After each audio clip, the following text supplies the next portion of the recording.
নবীর কথা মানবে যারা হবে জান্নাতি, নবীর কথা মানবে যারা হবে জান্নাতি, না মানিয়া আবু জাহেল হইল দুজকি, না মানিয়া আবু জাহেল। আজকে আপনারা তো নবীর কথা শুনে জান্নাতের বাগান আইছেন, তাহলে আপনারা জান্নাতি মারহাবা বলতেন না? মারহাবা। জান্নাতের বাগানে সুবহানাল্লাহ। এই নবীর উম্মত কবর গেছেন না, আসর মিজান ফুলজিরা পার হইয়া অন্য নবীর উম্মতেরা জান্নাতও যাইব, আর আপনারা মেঘনা বাজারে বসে জান্নাতের বাগানের ভিতরে মারহাবা কইতেন না? ভাইসা এই বাজেটটা কি কম না বড়? কোন নবীর উসিলায়? হ্যাঁ, নবীও কি বড় না ছোট নবী? বাবারে বাবা, কেমন নবী! বাজান বলতেছিলাম, মা হারা বাবা হারা দেখা লইয়া বসে, আমার আল্লাহ যেন আপনাদের মা বাবা কবর থেকে একটা দরখাস্ত আপনাদের কাছে পৌঁছায় দিছে। আপনাদের কাছে আপনাদের মা বাবা একটা দরখাস্ত পৌঁছাইছে। দরখাস্তটা বলতাম ভাইয়া? রাগ করতেন না তো?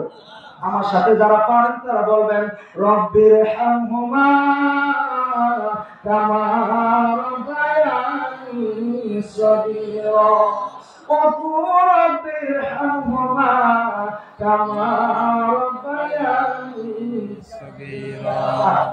এই মা বাবা কি আমাদের কাছে একটু দোয়া আমাদের কাছে দাবি করতে পারে?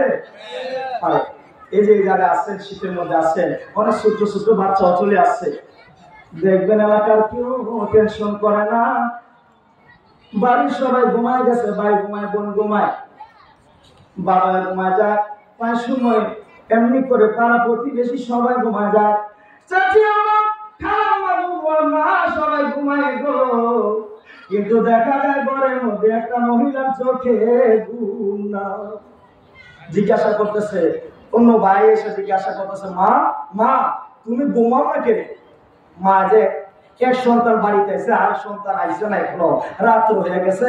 মা কয়, বাবা আমার চোখে জানি কেন ঘুমাইতেছে। আচ্ছা, এইরকম একটা অভিনয় আমাদের বাড়িতে একটা মহিলা আছে, এই অভিনয়টা করতো। এই মহিলাটার নাম কি?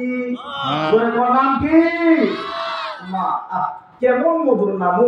আল্লাহর সৃষ্টি জগতে এই একটা অক্ষর মা, একটা অক্ষর দিয়ে এর চেয়ে দাম জিনিস আল্লাহর সৃষ্টি জগৎ আল্লাহ বানাইছেন। এত দামি জিনিস মা বাবা। রাসূল হাদিস শরীফে বলছে, হুমা জান্নাতু ওয়া নারুক।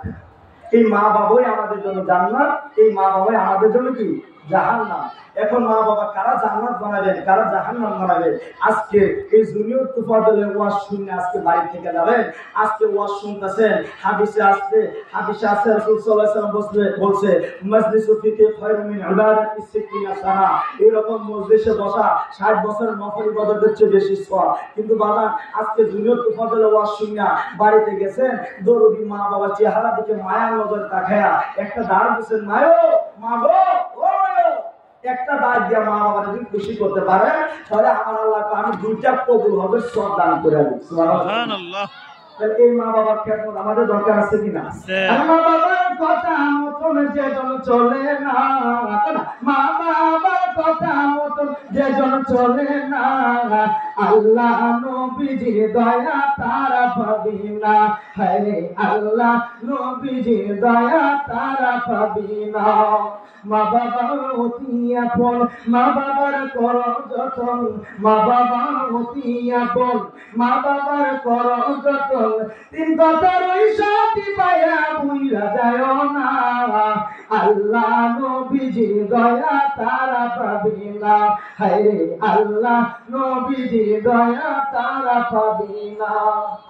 মা বসে রয়েছে কিন্তু সবাই ঘুমায় গেছে, মার চোখে ঘুম নাই। এরকম মহিলা তার বাড়িতে জানি চিরকালের জন্য মা অন্ধকার কবরে শুয়ে গেছে। ভাইজান আছেন এরকম? বাজার বাড়িতে নয়, শুধুই জায়গায় নয়, আপনার আমার মা, আপনার আমি যদি বাড়ি থেকে বিদায় হয়েছি, এরকম কিছু সন্তান আছে মার কাছ থেকে বিদায় হয় না, বিবির কাছে বইলা যায়, সন্তানের কাছে বইলা যায়, মা বাবার কাছে কয় না।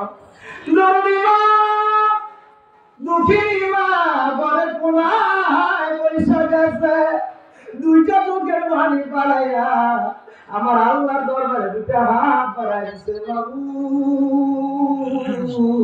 আমার বাবা বুঝি আমার কাছে বিদায় লয় নাই, বিবির কাছে বলে গেছে, সন্তানের কাছে বলে গেছে আমি মার কাছে না বিদায় লইল কোনো দুঃখ কষ্ট